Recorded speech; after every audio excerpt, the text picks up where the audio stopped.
What do most people consider a friend? The dictionary's definition is a person well known to another, regarded with affection, liking, and loyalty, an acquaintance or associate. In some ways, loyal customers can also be viewed as friends of the brand. A key thing when starting a brand, though, is to have the right mindset. That's needed to cultivate strong friendships, right?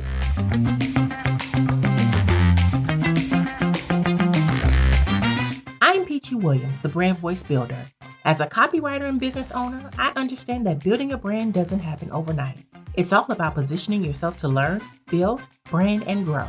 I created the Talk Like a Brand podcast to provide an authentic voice throughout your journey with relatable scenarios, simple strategies, and advice that makes you think, reflect, and implement. If you're an entrepreneur or one in the making, you're in the right place. So let's get into it.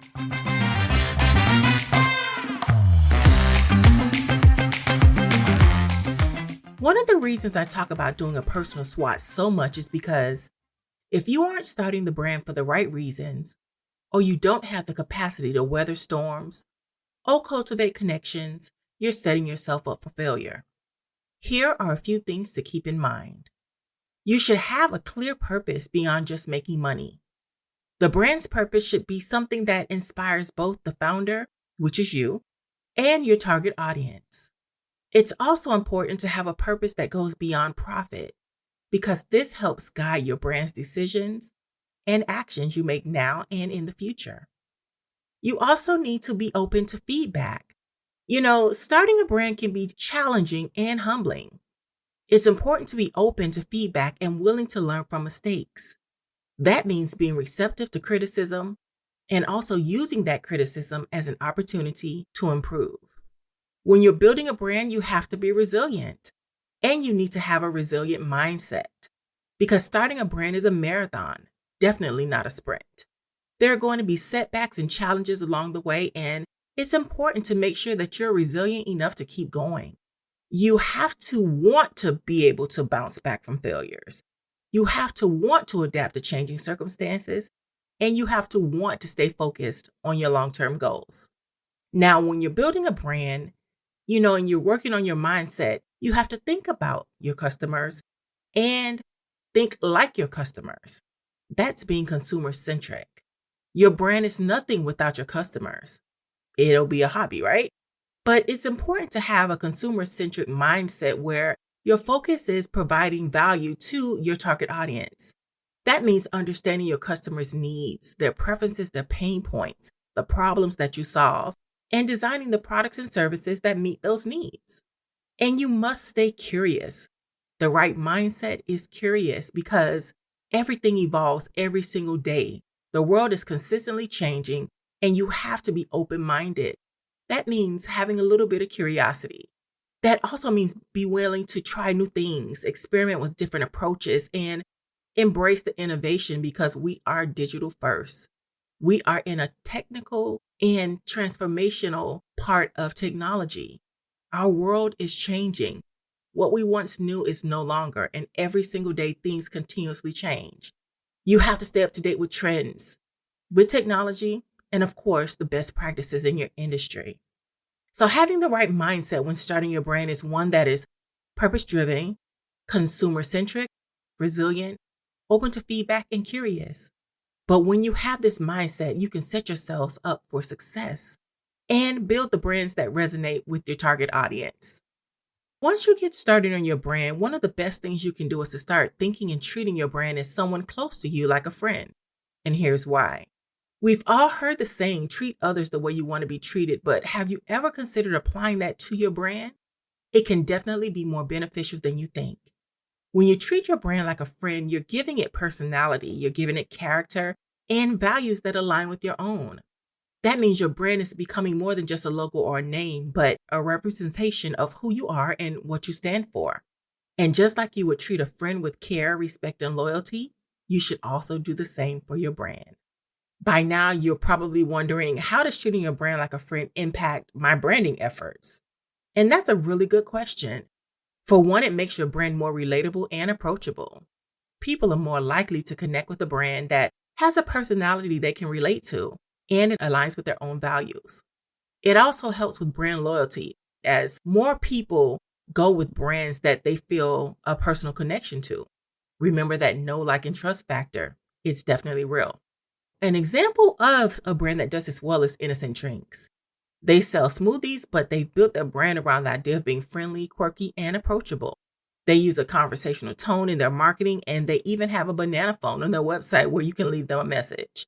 This makes their brand feel more like a friend, and people are more likely to buy their products because of it. Have you ever wanted to connect with like-minded people to build, brand, and grow your business? It's time to join Prism, our ecosystem where your success comes first. Monthly workshops, co-working sessions, and so much more are just a few reasons why you don't want to miss it. Find out more about Prism at bit.ly/Prism now today. So how can you integrate this into your branding? How can you create a brand that you feel is also your friend? Here are a few tips. 1, get to know your brand's personality. Just like people have unique personalities, brands should too.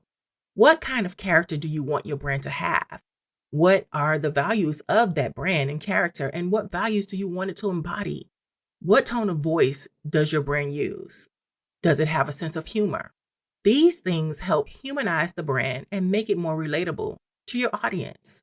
And once you have that clear picture, you can start creating content that reflects that personality and those values. Use a conversational tone in your marketing. Engage with your audience on social media and other platforms, and show that human side of the brand. It's all about creating a personal connection with your audience. 2, create a brand persona. One way to bring a brand's personality to life is through its brand persona. This means imagining the brand as a person that has a name, age, and other defining characteristics. If you can visualize your brand in this way, especially like a friend, you can better understand how it will act and react in different situations. That's the true meaning of friendship, being there through thick and thin. 3, listen to your audience.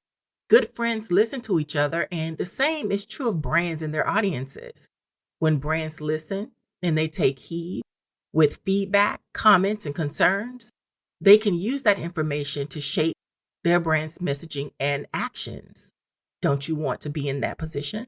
4, be authentic. Just like people, brands should be true to themselves. So you want to stay true to your brand's values and messaging, even if it means taking a risk or going against the norm. Brands that think outside the box and go against the grain are usually very successful. Customers can sense when your brand is being, disconnected, or your brand is being fake and not transparent. Authenticity is always key. Number 5, be consistent. Consistency is another important factor in building a strong brand. But just like a good friend, a brand should be reliable and consistent in its messaging, tone of voice, and visual identity.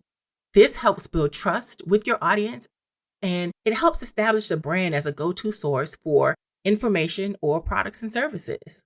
Number 6, show empathy. You want to show empathy to your audience just like you would with a friend. That means you need to understand your consumers' pain points and challenges and create messaging and products that help solve their problems. By showing that you understand and care about your customers, your brand can build a strong emotional connection with your audience, just like close friends do. I want to emphasize that treating your brand like a friend is not just a marketing tactic, but it's a mindset. When you truly believe in and embody that personality of your brand and its values, it becomes a part of who you are. And that authenticity shines through in all your marketing efforts. So when you treat your brand like a friend, it will reward you with loyal customers and a strong brand reputation. That's it for today's episode, and I hope you enjoyed learning about why you need to treat your brand as your friend. Stay tuned to our next episode. Don't forget to subscribe to our podcast. Thanks for listening. Follow us on Instagram at The Right Mix and Color My Brand, and sign up for our weekly Brand Bits newsletter at bit.ly/bits for you. Make sure you tune in every week for more brand building advice. And until next time, have an amazing day.